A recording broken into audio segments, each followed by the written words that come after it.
आप सभी लोगों को सप्रेम नमस्ते और आप लोगों का पुनः स्वागत अभिनंदन। जैसा कि आप टाइटल देख पा रहे होंगे, पारिस्थितिकी तंत्र और पर्यावरण के घटक, बहुत ही अच्छी टॉपिक है। हमारे वनडे एग्जाम में बहुत सारे प्रश्न लेकर के आती है ये टॉपिक। हम इस बात को समझें, पढ़ें, इसके पहले मैं आपकी पुरानी कक्षा जो पर्यावरण के बारे में थी, पहली क्लास, जिसको आप हम आशा करते हैं देख चुके होंगे, वहाँ पर हमने बात की थी थीम की। जो पर्यावरण की थीम होती है, ये बनाता कौन है? तो इसको बनाने का काम करता है UNEP। ये बात दर्ज हो चुकी है पहले भी हमारे सामने। 5 जून 1972 को इसका गठन किया जाता है UNEP का, जिसकी हिंदी है संयुक्त राष्ट्र पर्यावरण कार्यक्रम। इसका मुख्यालय बनाया जाता है कहाँ? नैरोबी, केन्या में। इसका काम क्या है, ये बात समझें। इसका काम है कि कहाँ पर, किस देश में, कौन सा देश पर्यावरण दिवस की मेजबानी करने वाला है, उसका उद्देश्य क्या होगा, उसकी थीम क्या होगी, ये सारा क्रियाकलाप, इन सारी चीज़ों का लेखा जोखा रखता है कौन? UNEP। और ये काम जारी करता है, एक संदेश देता है कि आपको ये काम करना है। बेहतर है, ये बात हम लोग जान चुके हैं कि कोई इसमें डाउट नहीं है, कोई अनकंफर्टेबल होने की आवश्यकता नहीं है। बहुत सीरियस मत हो जाइएगा, बहुत सहज है ये बातें, बहुत ही सरल हैं। हम कभी कभार अपने ऊपर बहुत ज़्यादा प्रेशर बना लेते हैं, ऐसा कतई ना करें आप, बिल्कुल प्रेशर ना बनाएं। और ये ऐसी चीज़ें हैं जिन्हें हम लगातार पढ़ करके कंटिन्यू अपनी शिक्षा को कभी आप विराम ना दें। लगातार चलते रहेंगे तो मंजिल आपको अवश्य मिलेगी, कोई रोक नहीं सकता। और मैं बार बार कहता हूँ कि मैं आपके साथ पूरी तन्मयता से, पूरे हृदय से जुड़ा हूँ। आप बेहतर तरीके से ये काम करते रहें, पढ़ाई करते रहें, आपका सफल होना निश्चित है। ये माने तो 5 जून 1972 को जिस संस्था का गठन हुआ था, वो थीम जारी करता है, उद्देश्य बनाता है, कौन सा देश मेजबानी करेगा, ये सारा वगैरह वगैरह सारी चीज़ें ये बनाता है UNEP। तो कुछ थीमों पर चर्चा मैं करना चाहता था। थीम ये है कि उद्देश्य, जैसे ये क्वेश्चन पूछा जाए कि हमारे भारत ने पर्यावरण दिवस की मेजबानी कब की, तो पहला जवाब सन 2018 में भारत मेजबानी करता है पर्यावरण दिवस की। कब करेगा? 5 जून को, ऑफ कोर्स। और इसकी एक थीम थी, और वो थीम है BPP, बीट प्लास्टिक पॉल्यूशन। पुनः बोलता हूँ, लिखना चाहेंगे तो लिखते रहेंगे, बीट प्लास्टिक पॉल्यूशन, यानी प्लास्टिक का उपयोग कम करना, हटाना। ये जो रूप है, ये कार्यक्रम आपके भारत में चला, आपने इसको महसूस भी किया। वर्तमान में भी प्लास्टिक पूरी तरीके से बैन है। लोग चोरी छुपा यूज जरूर कर लेते हैं, लेकिन पूरी तरीके से बैन है प्लास्टिक। और आने वाले समय में प्लास्टिक बैन हो जाएगा, ये मान के चलें।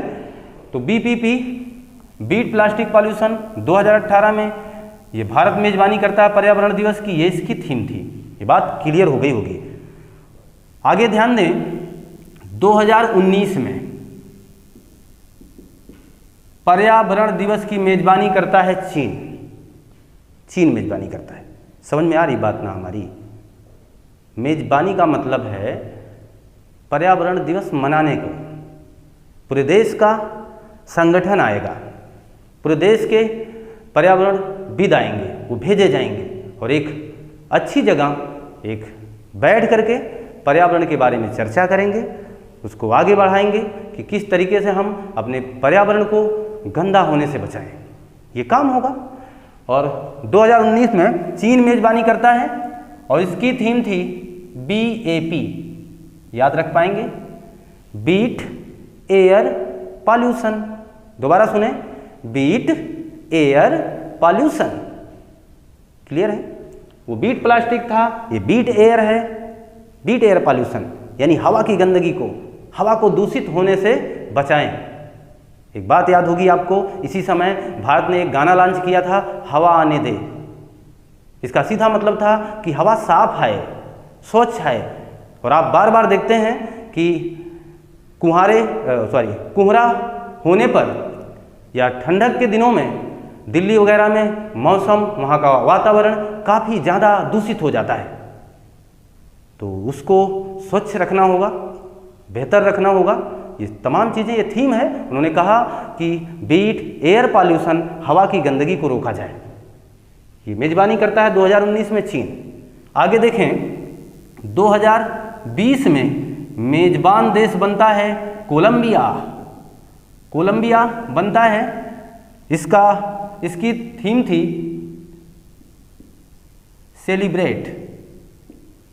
Celebrate bio diversity.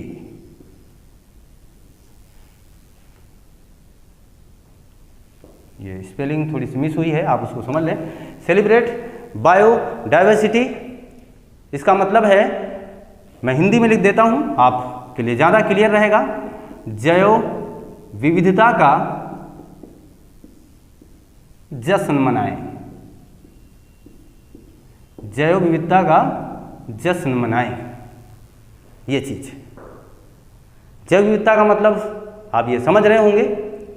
जैव विविधता का जश्न मनाएं, तो अच्छी जगहों पर जितनी ज़्यादा जैव विविधताएँ होती हैं वो बेहतर होता है किसी भी पर्यावरण के लिए। और इसीलिए उन्होंने कहा कि जैव विविधता का क्या मनाएं, जश्न मनाएं। जैव विविधता की टॉपिक हम पारिस्थितिकी तंत्र के अंतर्गत, पर्यावरण के घटकों के अंतर्गत जैसे जैसे आगे बढ़ेंगे इसके बारे में भी पढ़ने वाले हैं। बहरहाल अभी ये मान के चलें कि 2020 में कोलंबिया ने मेज़बानी किया, उसकी थीम थी जैव विविधता का जश्न मनाएं।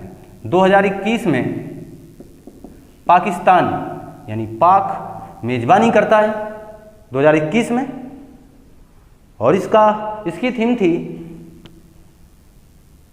इकोसिस्टम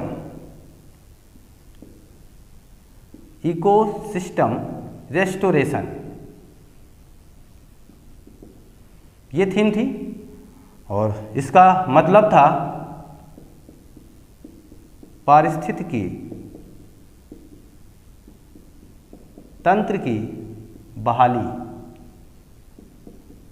बहाली का तात्पर्य है कि मनुष्य ने पारिस्थितिकी तंत्र को अपनी जागीर समझ बैठा है, उसको बहाल करिए, स्वच्छ रखिए।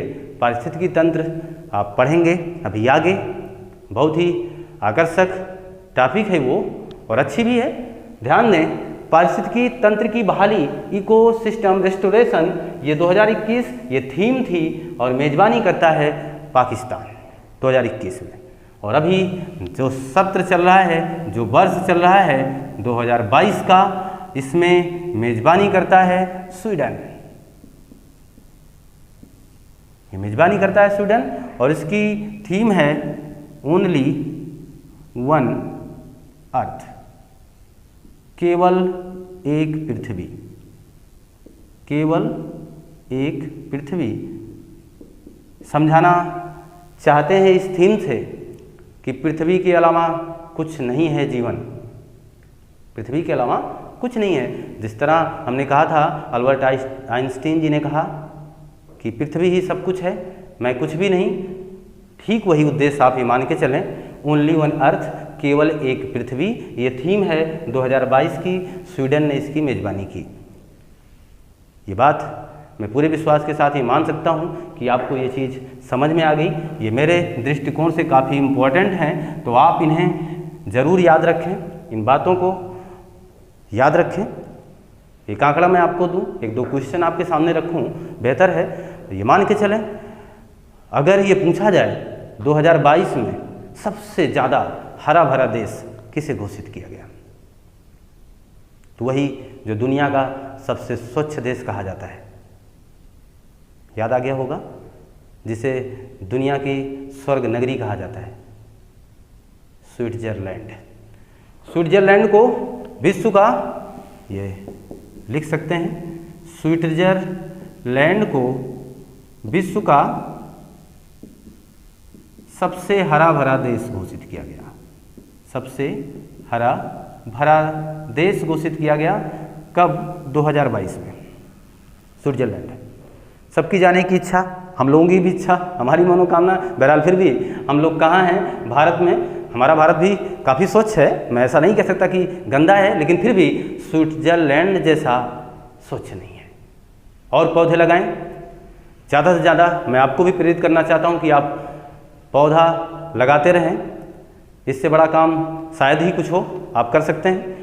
तो स्विट्जरलैंड विश्व का सबसे हरा भरा देश है। एक हमारा क्वेश्चन आपसे है, अगर आपने हमारी पिछली कक्षा और अभी जो चल रही है इस कक्षा को पूरी गहनता से, शालीनता से, पूरी तन्मयता से देखा है तो हमारे इस प्रश्न का जवाब आप जरूर दे पाएंगे। और ये क्वेश्चन हमारा है आपसे कि जो कि आपके स्क्रीन पर क्वेश्चन है कि भारत का सबसे पहला पर्यावरण कानून कौन सा है। भारत ने सबसे पहला पर्यावरण कानून कौन सा है या कौन सा बनाया है, ये बताएं। भारत का पहला पर्यावरण कानून कौन सा है। अगर ध्यान से देखा होगा तो याद आ रही होगी एक बात हमने चर्चा किया था 1985 वियना सम्मेलन। इसके ठीक बाद आपके ध्यान को, आपके चलने के तरीकों में व्यवधान पैदा किया हमने, और हमने कहा एक स्टार वाली बात आपसे बोलता हूं और उस बात को आप याद रखें, और अगर भूले नहीं हैं तो याद है तो फिर याद आ गया होगा। 1985 के बाद हमने लिखा 1986, और इसे सम्मेलन वाली लाइन से मैंने अलग किया, कहा यह सम्मेलन का मसला नहीं है। 1986 में भारत ने पर्यावरण संरक्षण अधिनियम बनाया। ये पार्ट 1 में है, पार्ट 1 कह सकते हैं। पर्यावरण की जो पहली क्लास आपके YouTube चैनल पे चल रही है वहाँ है ये, वहाँ आप इसके देख सकते हैं। पर्यावरण संरक्षण अधिनियम 1986 में भारत ने बनाया। ये क्यों बनाया था इसके बारे में बात की थी हमने। 2-3 दिसंबर भोपाल गैस त्रासदी हुई 1984 में, जिसमें मिथाइल आइसोसाइनाइड गैस का रिसाव हुआ। ये देख करके हमारे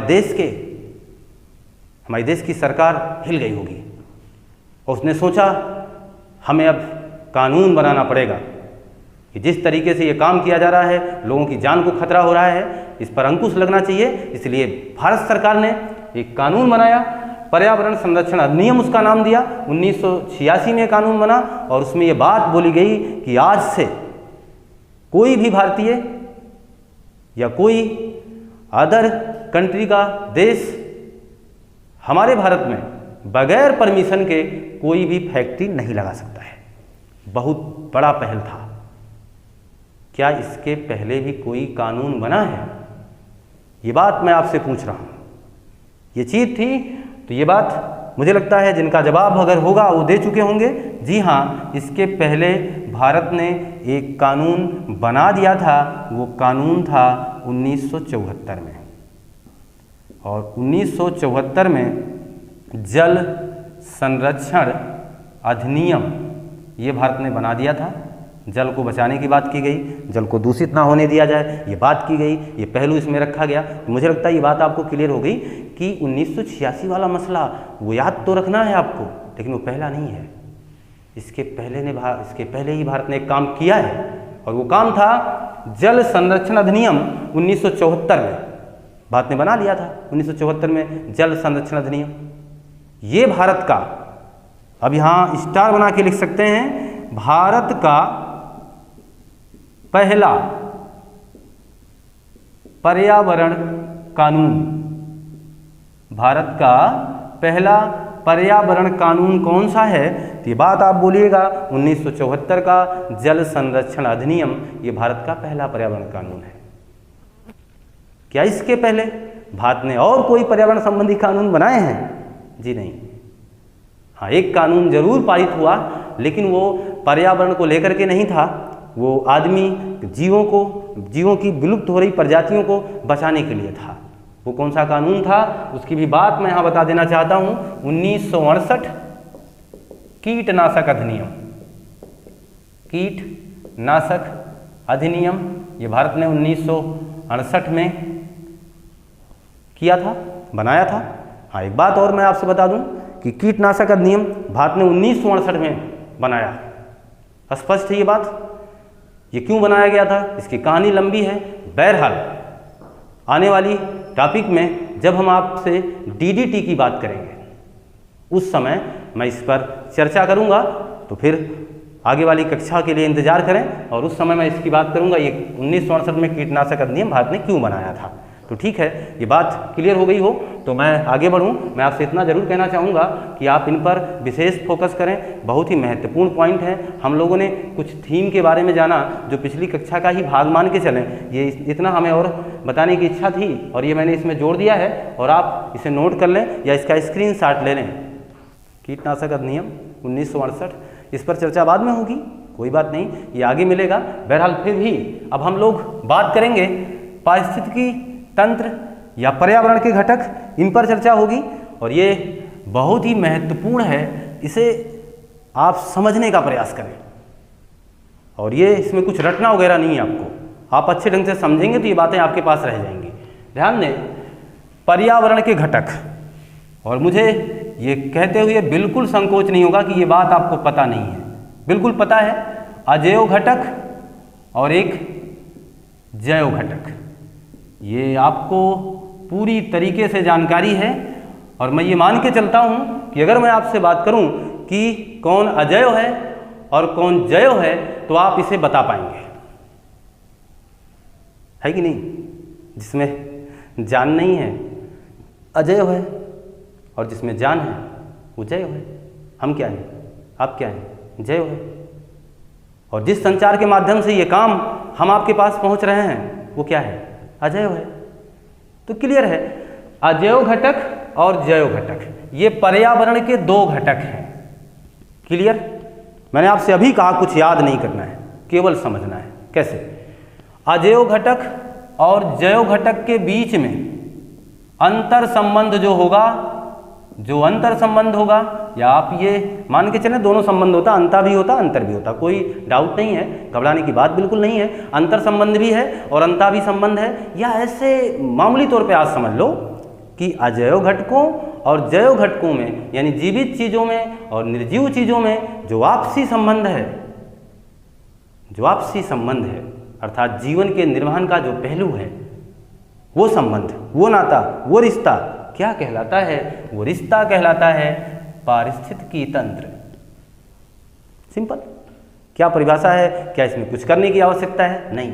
अजैव घटक जैव घटक के बीच में अंतर योमनता संबंध ही पारिस्थितिकी तंत्र कहलाता है। ये बात मैं नहीं बोल रहा, ये बात मैंने नहीं बोला है, ये केवल मैं दोहरा रहा हूं।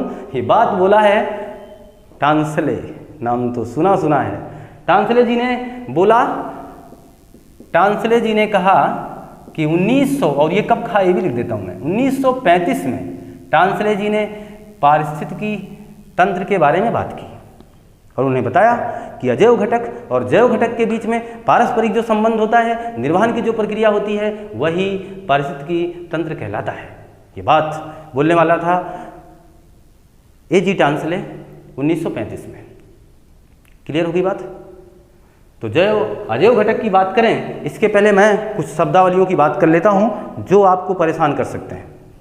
इसलिए पहले ही इस टॉपिक के अंदर हम लोग चलें, गहराई में उतरें, इसके पहले हम लोग इसके महत्वपूर्ण कॉन्सेप्ट को क्लियर कर लें, कुछ महत्वपूर्ण बिंदुओं को समझ लें। जैसे ये चीज़, और यहाँ से काफ़ी महत्वपूर्ण चीज़ आपके सामने मैं लिख रहा हूँ, इकोलॉजी।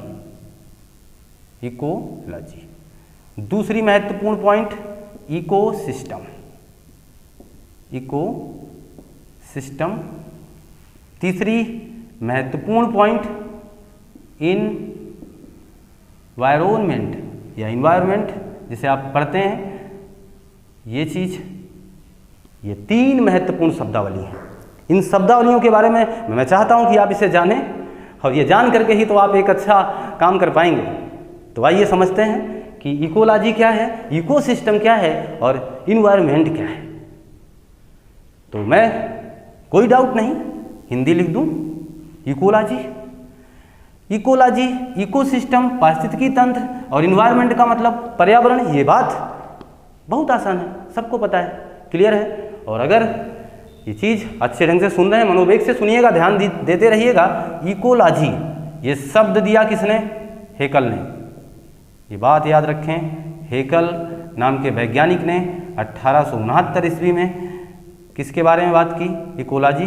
तो यहाँ पूरा लिख सकते हैं, हेकल ने 1869 में इकोलॉजी शब्द के बारे में बात की। ये शब्द दिया हेकल जी ने 1869 में। क्लियर है?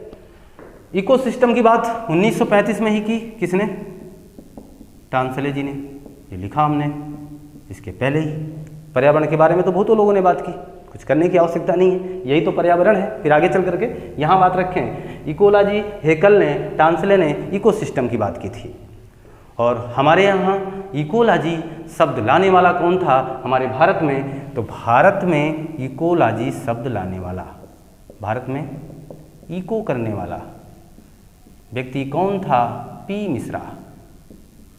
प्रोफेसर मिश्रा करके नाम है, ये मान के चलें, जो भी हो शॉर्टकट याद रखें, ये शॉर्टकट ही था। तो पी मिश्रा जी क्या हैं? भारत में इकोलॉजी करने वाले हैं, भारत में इकोलॉजी लाने वाले हैं। ये बात है पी मिश्रा जी की। और अब ये काम करना हम लोगों को ये है कि इसे तो नोट तो कर ही रहे हैं, साथ ही साथ इस बात को समझें कि इकोलॉजी क्या है, इकोसिस्टम क्या है, इन्वायरमेंट क्या है। मैं आपको एक बहुत ही सहज भाषा में ये बात आपके सामने रखना चाहता हूँ, इसके बाद क्वेश्चन के जरिए वो चीज़ क्लियर करना चाहता हूँ। समझें जरा, इकोलॉजी का मतलब होता है अध्ययन। इकोलॉजी एक अध्ययन है, इकोसिस्टम अध्ययन क्षेत्र है, और इन्वायरमेंट का मतलब समझ ही रहे हैं, फिर भी मैं इसे लिखूंगा लक्षित को छोड़कर, लक्षित को छोड़कर बाकी सब पर्यावरण है। लक्षित को छोड़कर, समझें। हमने कहा कि अध्ययन इकोलॉजी है।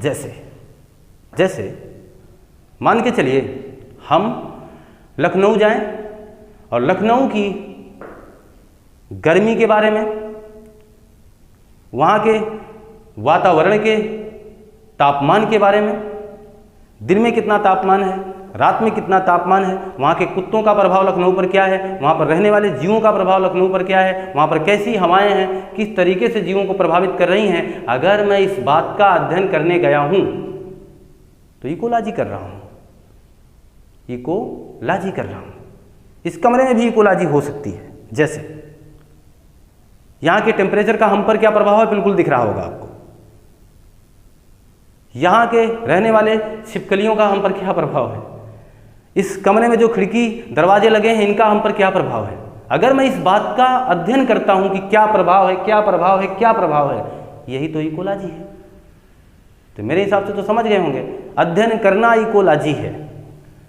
अध्ययन क्षेत्र का मतलब अभी जिस लखनऊ की बात की थी हमने, वो लखनऊ क्या कहलाएगा? इकोसिस्टम कहलाएगा। अभी जिस कमरे की बात हमने की, ये क्या कहलाएगा? इकोसिस्टम कहलाएगा। अर्थात मैं एक तालाब की बात करूं, उस तालाब के मैं ये देखूं कि इसमें रहने वाले जीवों का, यहाँ के जल पर या इस जल का इन जीवों पर, यहाँ के पौधों का या अन्य जीवों का, इन तमाम प्रकार के लोगों का एक दूसरे पर क्या प्रभाव है, ये इकोलॉजी है। तथा वह तालाब इकोसिस्टम कहलाएगा। क्लियर होगी बात? तो अध्ययन क्षेत्र वो इकोसिस्टम होगा। और लक्षित को छोड़कर इसका मतलब समझें।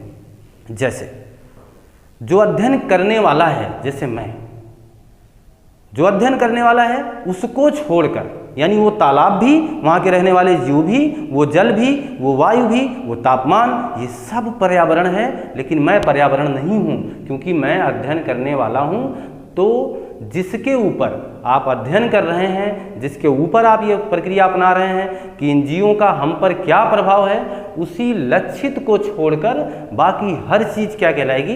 पर्यावरण कहलाएगी।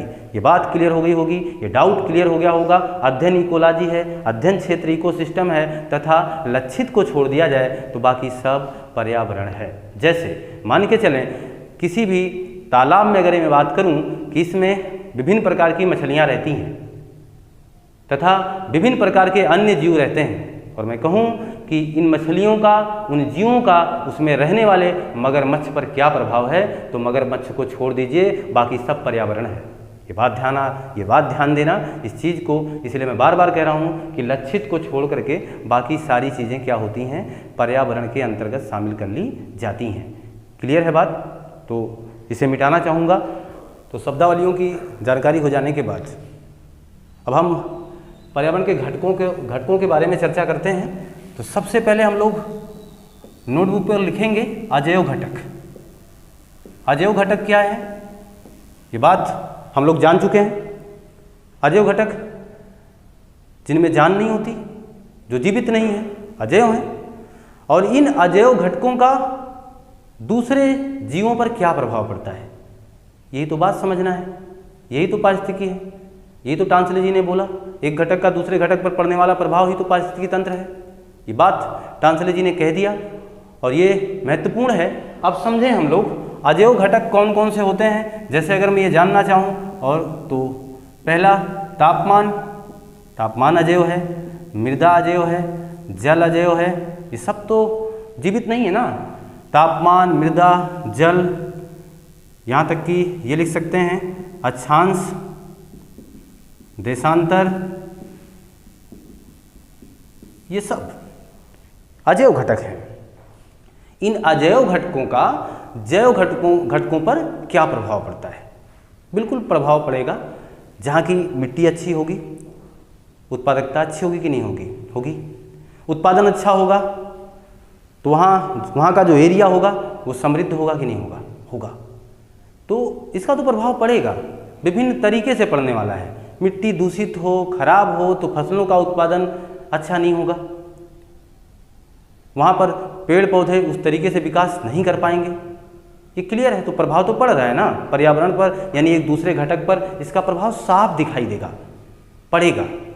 हाँ, तो ध्यान दें, मैं कुछ उदाहरण आपके सामने रखना चाहता हूँ। जैसे तापमान है और इस तापमान का मानव जीवन पर क्या प्रभाव पड़ता है।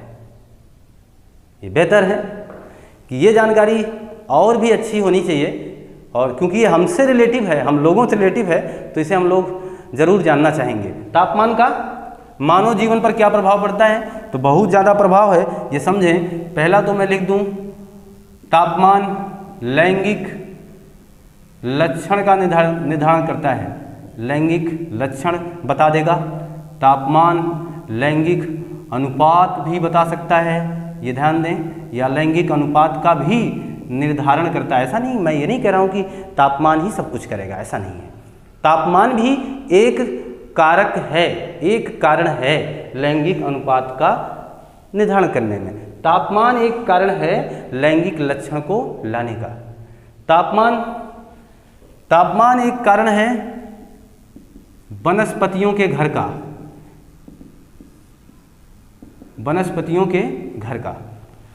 तापमान एक कारण है सदाबहार वन का। तापमान एक कारण है कि कौन सा जीव कहाँ रहने वाला है। उच्च तापी जीव, निम्न तापी जीव, यह आपने पढ़ा होगा। उच्च तापी का मतलब जो उच्च तापमान सहने की क्षमता रखते हैं, जैसे स्तनधारी और पक्षी, ये उच्च तापी हैं। बाकी अन्य जीव निम्न तापी की श्रेणी में रख दिए जाते हैं, क्योंकि वो उतना ऊंचा तापमान सहने की क्षमता नहीं रखते हैं या उसके अनुरूप अनुकूलन स्थापित नहीं कर पाते हैं। ये बात क्लियर है।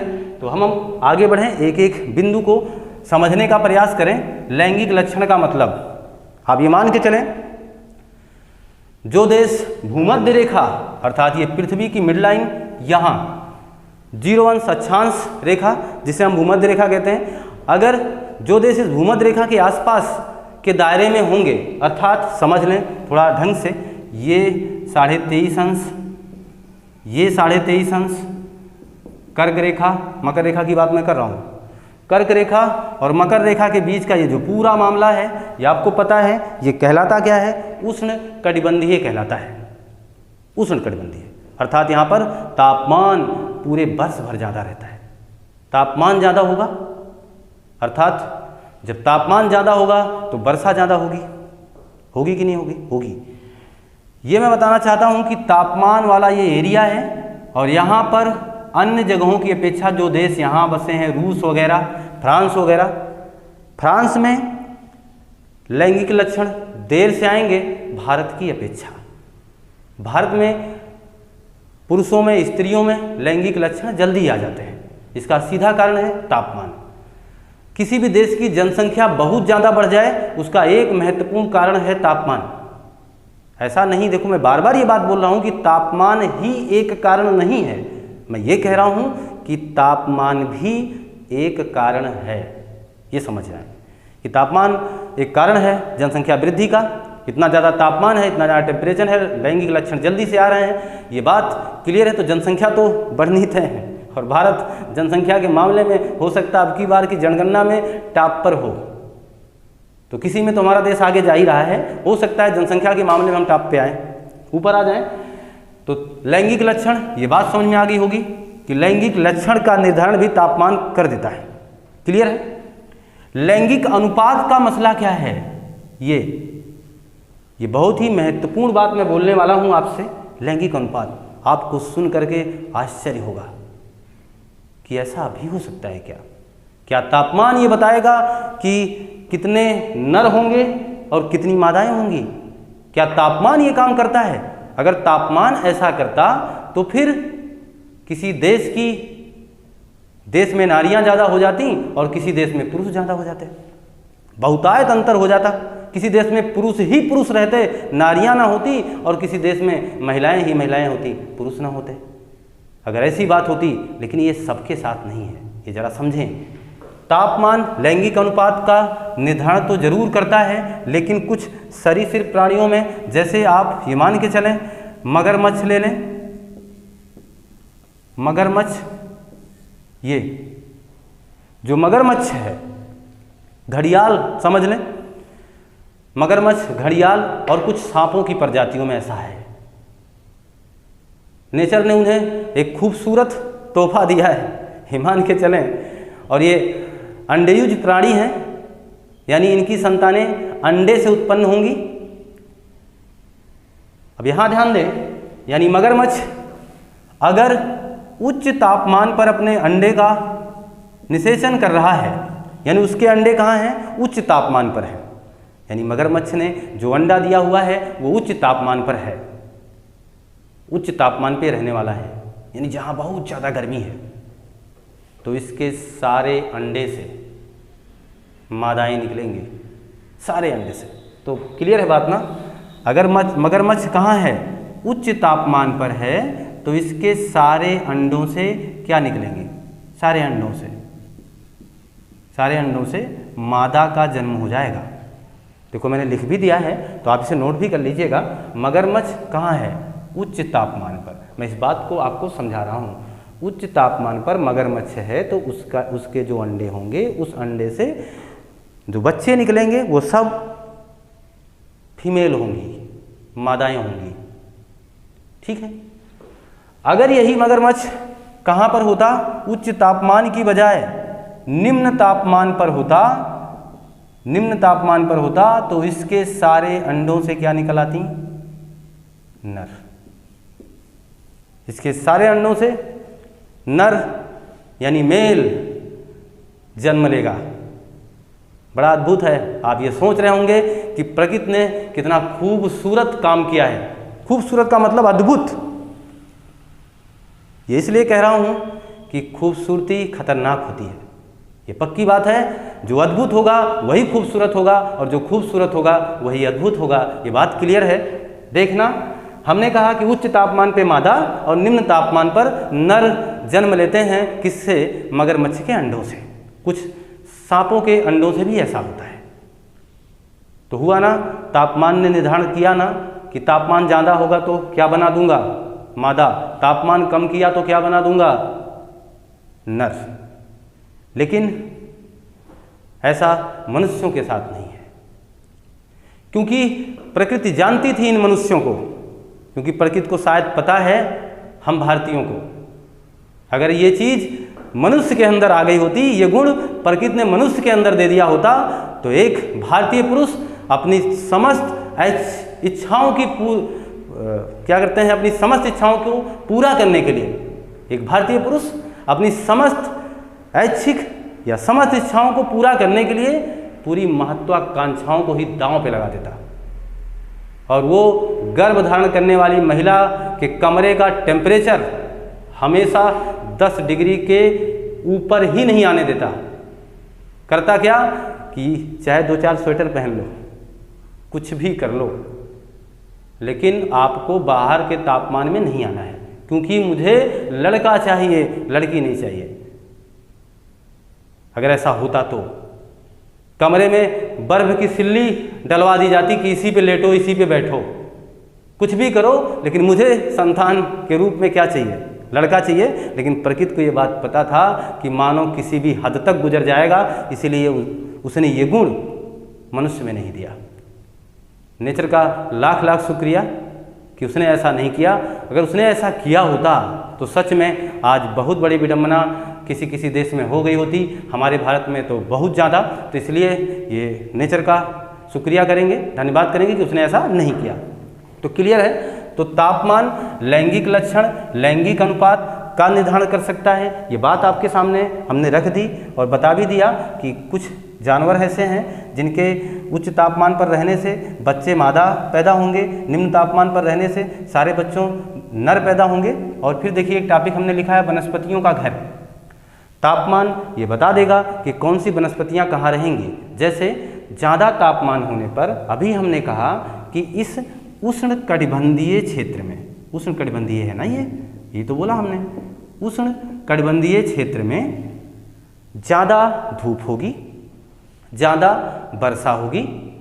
तो यहाँ पर पेड़ पौधे ज़्यादा होंगे कि मनुष्य, ये किसके लिए अनुकूल है? तो आप बता पाएंगे सर पेड़ पौधों के लिए, क्योंकि ज़्यादा वर्षा ज़्यादा धूप तो हम तो सही नहीं पाएंगे ना, ये सहता कौन है? ये सारी चीज़ें तो पेड़ पौधों के लिए, वनस्पतियों के लिए ज़्यादा इंपॉर्टेंट है। इसीलिए उष्णकटिबंधीय क्षेत्र में कौन से वन पाए जाएंगे? सदाबहार। सदाबहार वन कहाँ पाए जाते हैं? उष्णकटिबंधीय क्षेत्र में। अमेजन का वन सुना होगा, विश्व का सबसे बड़ा वन जिसे पृथ्वी का फेफड़ा कहते हैं, वो वन सदाबहार वन के नाम से जाना जाएगा। वो भी उष्णकटिबंधीय क्षेत्र के अंतर्गत ही आता है। ये मान के चलें उष्णकटिबंधीय क्षेत्र के अंतर्गत कौन आएगा? सदाबहार वन आ जाएंगे। ये क्लियर है बात। और हम अगर थोड़ा सा ऊपर ये मसला ले जाएं, यानी जहाँ जिसे शीतोष्ण कटिबंधीय क्षेत्र कहते हैं, वहाँ पर कैसे वन होंगे? शीतोष्ण का मतलब होता है जहाँ ना ज़्यादा गर्मी हो ना ज़्यादा ठंडक हो। यहाँ हम लोगों के लिए तो जीवन अनुकूल होगा, क्योंकि ज़्यादा गर्मी नहीं होगी, ज़्यादा ठंडक नहीं होगी, हम ज़्यादा काम कर पाएंगे, ज़्यादा समय तक बोल पाएंगे, ज़्यादा समय तक किसी वर्क को कर पाएंगे। यहाँ के देश समृद्ध होंगे। भाई ज़्यादा वर्क करोगे तो ज़्यादा शक्तिशाली देश बनेगा ना, आर्थिक अर्थव्यवस्था उसकी अच्छी होगी। तो यहाँ ध्यान दें, तो ये क्लियर है बात कि यहाँ पर कैसे वन होंगे? पर्णपाती वन, पर्णपाती वन। और उसके ऊपर चले जाएंगे तो शंकुआधारी वन, जो कुछ इस तरीके से होंगे, शंकु का आकार धारण किए गए होंगे, तो शंकुआधारी वन होंगे। मतलब मेरा ये था कि मैं कहना क्या चाह रहा था कि तापमान वनस्पतियों का निर्धारण करता है कि कौन सी वनस्पति कहाँ रहेगी और किस जगह किस क्षेत्र में ज़्यादा वनस्पतियाँ होंगी, कम वनस्पतियाँ होंगी। ये तमाम चीज़ें मैं ये चाहता हूँ कि आपका ये ध्यान यहाँ आकर्षित करना चाहता हूँ कि मैं जब अजैव घटकों की बात कर रहा हूँ, जब मैं अजैव घटकों को जानना चाहता हूँ, तो ये बात क्लियर रहे आपके जहन में। ये बात होनी चाहिए कि लैंगिक लक्षण जल्दी से आना, यह भी तापमान बताता है। लैंगिक अनुपात कुछ जीवों में हमारा तापमान बताता है। वनस्पति कहाँ पर अच्छे होंगे, कहाँ किस तरीके की वनस्पतियाँ रहने वाली हैं, ये भी बात तापमान बताता है। जैसे मैं एक बात महत्वपूर्ण आपसे बता दूँ कि सदाबहार वन का मतलब होता है खाते पीते घर के पौधे। आप खुद सोचो, जिसके घर रोज़ काजू बादाम इस तरीके की तमाम चीज़ें आपको मिले सुबह सुबह, तो उनके घर के बच्चे हष्ट पुष्ट होंगे कि नहीं होंगे? होंगे। तो ये वही हैं, इन्हें बराबर धूप, बराबर वर्षा, ये तमाम चीज़ें नेचर देती है। खाते पीते घर के पौधे हैं, मोटे मोटे होंगे, हट्टे होंगे, लंबे चौड़े होंगे। ये चीज़ इन्हीं को सदाबहार वन कहते हैं। अपनी पत्तियाँ कभी नहीं गिराते हैं। ये तमाम चीज़ें आपको पहले से भी पता है, ये सदाबहार वन है। और उपोष्ण या उस शीतोष्ण कटिबंधीय क्षेत्रों में पर्णपाती वन पाए जाते हैं, क्योंकि वहाँ पर उतनी व्यवस्था नहीं है पौधों के लिए। उसके ऊपर चले जाएंगे आप, जहाँ आप शीत कटिबंध मिलता है, वहाँ पर पौधों के लिए केवल हमेशा ठंडक ही रहेगी। तो पौधे अपनी पत्तियों को इस तरीके से अपने आकार को शंकु के आकार का बना लेते हैं, उस तरीके का अपना जीवन निर्वहन करते हैं। तो शंकुआधारी वन, ये चीज़ आप नोट कर लें। मैं ये इस तरीके से क्यों कह रहा हूँ, आप ज़रूरी है जब पढ़ ही रहे हैं तो लिख भी लें। यहाँ पर ये मैं इतना मिटा दूँ, थोड़ा सा यहाँ बना दे रहा हूँ, ध्यान दीजिएगा। ये चीज़, ये जो हिस्सा है ये कैसा है, उष्णकटिबंधीय है, उष्णकटिबंधीय। और ये जो हिस्सा है ये कैसा है, शीतोष्ण है। जब भूगोल की टॉपिक आएगी तो वहाँ ये बात बेहतर जानेंगे। और ये कौन सा कटिबंध है, शीत कटिबंध है। यहाँ ध्यान दें, यहाँ हमने कौन सा वन बताया आपको, सदाबहार वन। यहाँ कौन सा वन बताया, पर्णपाती वन। और यहाँ कौन सा वन बताया, शंकुधारी वन। ये क्लियर है, ये हमेशा काम आएगा आपके कि सदाबहार वन किस क्षेत्र में ज़्यादा होते हैं। तो सदाबहार वन भूमध्य रेखा के आसपास, कर्क रेखा और मकर रेखा के बीच का जो एरिया है जिसे उष्णकटिबंधीय कहते हैं, यहाँ पर ज़्यादातर सदाबहार वन आपको मिलेंगे तथा उसके ऊपर जाने पर पर्णपाती वन मिलेंगे और उसके ऊपर आपको शंकुधारी वन मिलेंगे। ये बात क्लियर हो गई है। मैं ये मान के चलूँ कि आप इस टॉपिक को अच्छे से समझ पाए होंगे। तो अगर ये वीडियो आपको बेहतर लगे और रिस्पांस आप अच्छा कर पाएँ तो लगे रहें हमारे साथ, और हम भी पूरे तन्मयता के साथ आपसे जुड़े हैं। और मेरा रिक्वेस्ट है कि आप बेहतर ढंग से अपनी तैयारी को करें, अच्छे ढंग से। ये ना सोचें कि हम बहुत बड़ा वीडियो बना दिए हैं या बहुत ज़्यादा कुछ बता दिए, ऐसा कुछ नहीं है। आप मेहनत करें, सार्थक परिणाम आपके सामने होगा। लाइक करें, शेयर करें, सब्सक्राइब करें, कमेंट करें, और तब तक के लिए नमस्कार।